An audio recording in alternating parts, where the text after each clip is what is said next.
Hi, my name's Danny Fleming of the MA Properties team. Wanted to talk a little bit about preparing your home for sale. There are lots of things that you can do.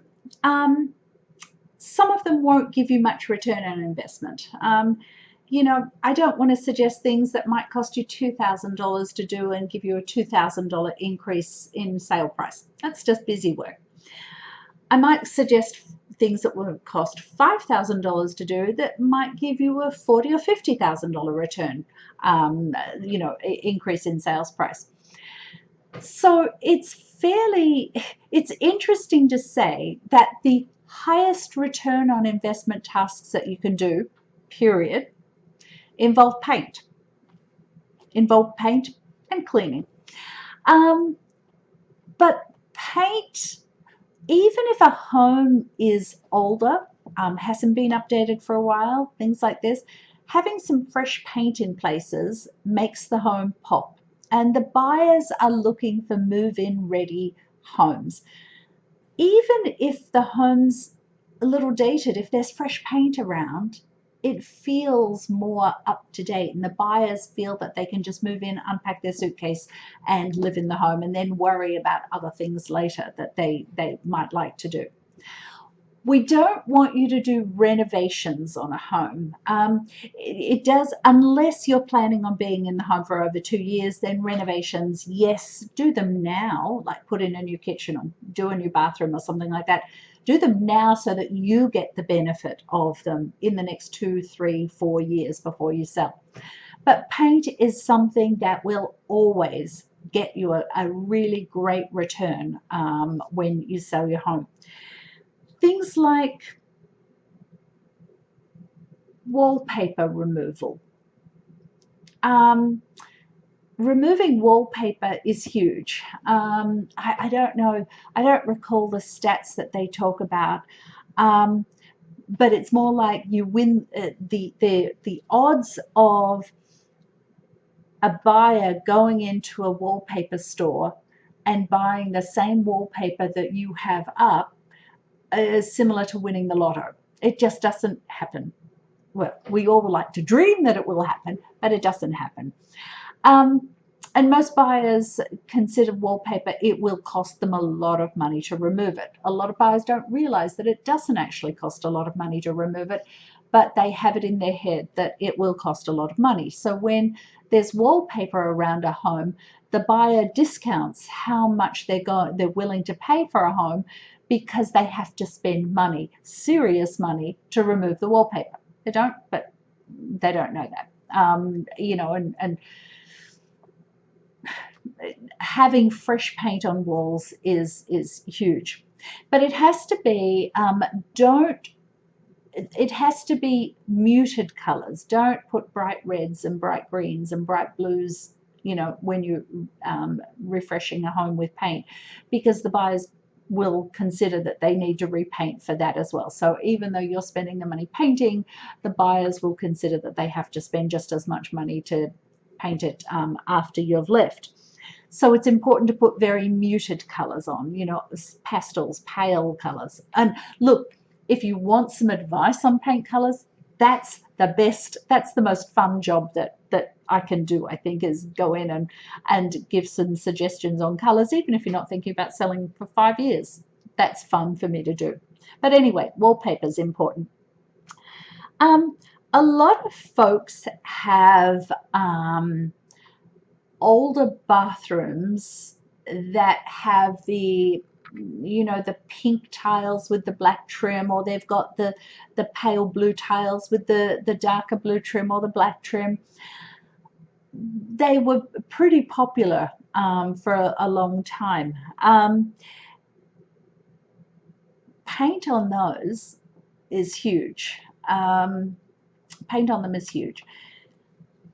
Benjamin Moore sell a product called a bonding primer, and that's painted on, and then you can just use normal paint or a satin finish on top of a normal paint, and that lasts for a very long time, and it freshens up a bathroom without having to retile or strip tiles off, things like this. So it's a very low cost, effective method of updating a bathroom without actually doing anything major.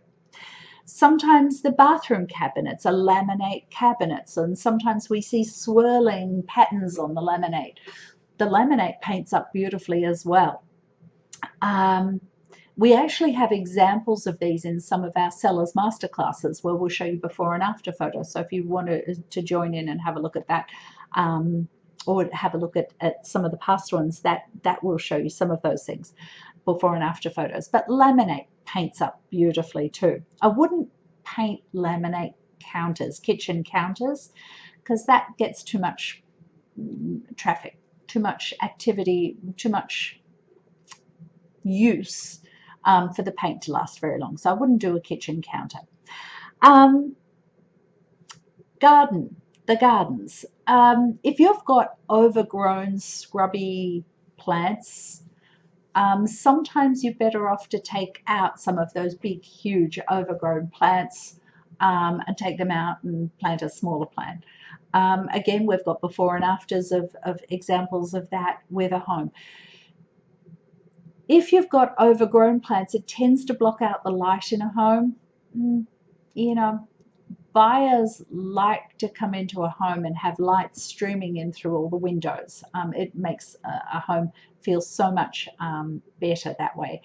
And when they see overgrown things, it just gives them the connotation that, well, the seller doesn't look after the garden. I bet they don't look after the house as well. So spending a little bit of time in the garden is important, and just mulch helps. It will help keep your weeds down too. So fresh mulch is useful. Cleaning is really important. Even just putting some effort into getting some deep cleaning going, whether it be steam cleaning carpets. Often you don't need to replace carpets if they're a bit mucky and old. Sometimes just steam cleaning is all that they need. But do it at least a couple of weeks before coming on the market. We actually had a home that they did the steam cleaning, I think, the day before we came on the market. And it was in a basement, and we did have some buyers commenting that, oh, is there a water problem in the basement, because the carpet was a little damp still.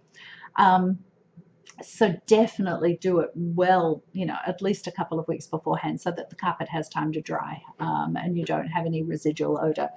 But if a buyer walks in the door and the house feels fresh and clean, they'll pay more money. They'll pay more money.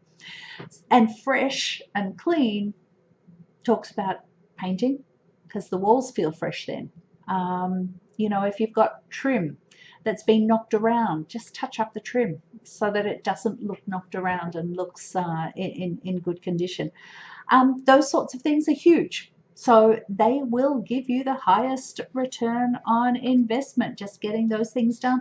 And they're things that can be done 2, 3, 4 months in advance of you thinking about coming on the market. So it's not a mad scramble to do it if you're thinking ahead. But anyway, look, I love talking about this sort of stuff. I love coming and visiting and suggesting things. And again, I'm not going to suggest things that won't give you a good return on investment. I'll only suggest things that will I'll tell you the things not to do as well. Sometimes people talk about, redoing the insulation.